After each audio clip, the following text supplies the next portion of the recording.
अभिनंदन रैली को संबोधित करते हुए जेपी नड्डा ने बिहार के रिकॉर्ड तोड़ जीत को प्रधानमंत्री नरेंद्र मोदी पर जनता के अटूट भरोसे की जीत बताया। उन्होंने कहा कि हिमाचल के विकास का रास्ता सिर्फ डबल इंजन सरकार से होकर जाता है। नड्डा ने साफ किया कि बीजेपी का नया कार्यालय सिर्फ एक इमारत नहीं बल्कि संस्कार और सेवा का केंद्र है, जो 5 क यानी कार्यकर्ता, कार्यक्रम, कोर्स, कोष और कार्यालय के माध्यम से आगे बढ़ेगा। उन्होंने कांग्रेस सरकार पर हमला बोलते हुए कहा कि केंद्र से मिले हजारों करोड़ के बावजूद प्रदेश में हालात बदतर हैं और कार्यकर्ताओं से अपील की कि वो गांव-गांव जाकर जनता तक सच्चाई पहुंचाए।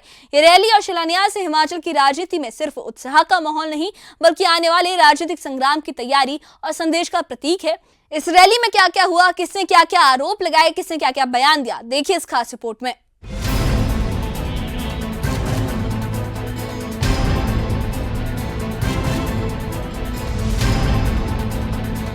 बीजेपी के राष्ट्रीय अध्यक्ष जगत प्रकाश नड्डा शनिवार को शिमला के जुब्बड़हट्टी पहुंचे। यहां उन्होंने बीजेपी के नए प्रदेश कार्यालय का भूमि पूजन और शिलान्यास किया। इस मौके पर प्रदेश बीजेपी के तमाम बड़े नेता, सांसद, विधायक और बड़ी संख्या में कार्यकर्ता मौजूद रहे। नड्डा का हिमाचल आगमन ऐसे वक्त पर हुआ है जब बिहार में बीजेपी को ऐतिहासिक जीत मिली है और उसी जोश के साथ पार्टी हिमाचल में भी सियासी माहौल बनाने में जुटी है। शिलान्यास से पहले पीटरहॉफ में आयोजित अभिनंदन रैली में बीजेपी कार्यकर्ताओं का भारी हुजूम उमड़ा। खुली जीप में पहुंचे जेपी नड्डा का फूलों की बारिश से जोरदार स्वागत किया गया। उनके साथ प्रदेश अध्यक्ष डॉक्टर राजीव बिंदल, नेता प्रतिपक्ष जयराम ठाकुर, सांसद अनुराग ठाकुर और सुरेश कश्यप भी मंच पर मौजूद रहे।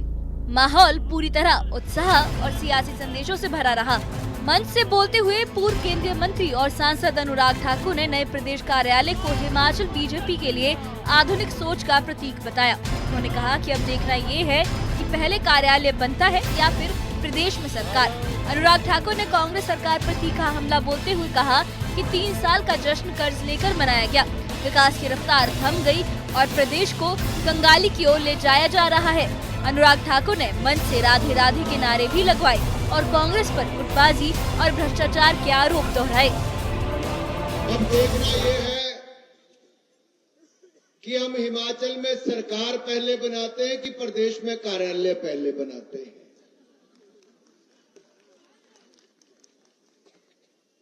क्योंकि दोनों ही शिमला में है। सरकार भी बन जाएगी, प्रदेश का मुख्यालय भी बन जाएगा और मैं तो कहता हूं जोरावर स्टेडियम से लेकर पीटरहॉफ तक आज ये जो जोश भारतीय जनता पार्टी के कार्यकर्ताओं में नजर आता है, वो साफ पता चलता है कि आपने कमर कस लिए हिमाचल में सरकार बनाने की तैयारी करनी है। केंद्र की मोदी सरकार ने अपनी ओर से हिमाचल के लिए कोई कमी नहीं छोड़ी। जब वीरभद्र जी की सरकार थी तब भी हिमाचल प्रदेश को विशेष राज्य का दर्जा वापस दिया तो नरेंद्र मोदी जी ने दिया, कांग्रेस ने छीना था। उसके बाद भी हजारों करोड़ रुपया दिया। यही नहीं, जब नड्डा जी को स्वास्थ्य मंत्री बनाया तो नड्डा जी ने 4 मेडिकल कॉलेज हो, पीजीआई हो, एम्स हो, ये भारतीय जनता पार्टी नरेंद्र मोदी की सरकार में देने का काम किया है। लेकिन हमें लड़ना किसके लिए पड़ता है? आज कांग्रेस की गठबंधन की सरकार अगर तमिलनाडु में है तो वहां दीप जलाने के लिए भी सरकार विरोध करती है, कोर्ट का दरवाजा खटखटाना पड़ता है और संजौली में भी हमें सड़कों पर उतरना पड़ता है अवैध मस्जिद के। पांवटा साहब हो, ऊना हो, वहां पर भी विषय उठाने पड़ते हैं। लेकिन प्रदेश में राधे राधे बोलने पर भी पूछते हो राधे राधे क्यों?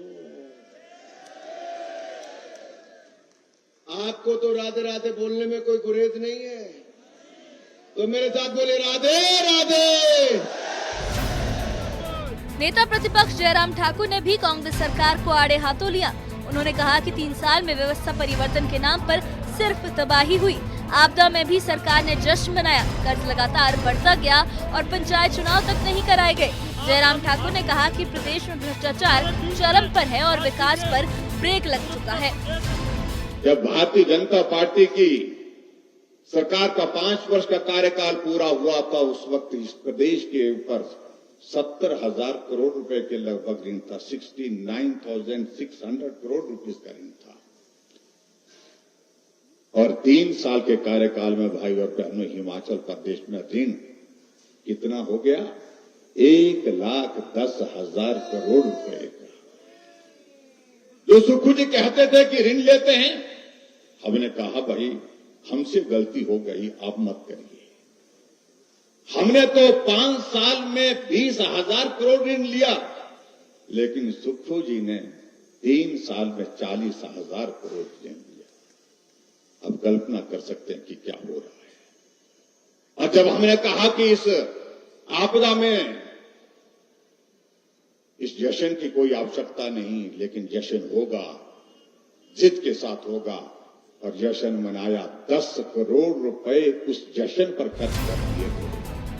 अभिनंदन रैली को संबोधित करते हुए जेपी नड्डा ने कहा कि बिहार की रिकॉर्ड तोड़ जीत प्रधानमंत्री नरेंद्र मोदी पर जनता के अटूट भरोसे की जीत है। उन्होंने कहा कि हिमाचल के विकास का रास्ता सिर्फ डबल इंजन सरकार से होकर जाता है।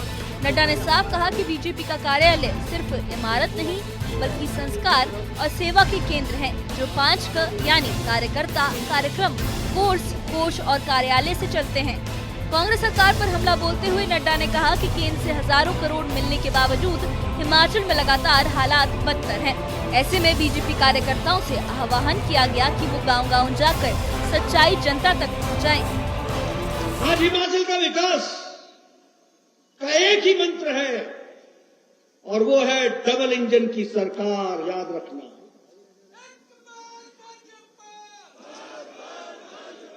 गाड़ी में एक तरफ पहिए होंगे और एक तरफ नहीं होंगे तो गाड़ी चलेगी नहीं।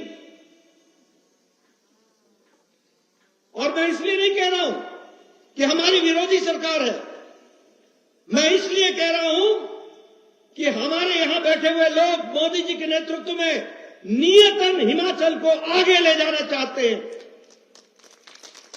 और दूसरी ओर कांग्रेस पार्टी के लोग नियतन सत्ता का भोग करके मौज करो, खाओ पियो, मौज करो, आगे किसने देखा है, इस मन को लेकर के चलते हैं।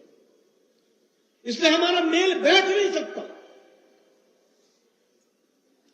ये दूसरे किस्म की सरकारें हमारे साथ चल नहीं पाएंगी। हिमाचल की सियासत में शिलान्यास सिर्फ एक इमारत की शुरुआत नहीं, बल्कि आने वाले राजनीतिक संग्राम का संकेत भी है।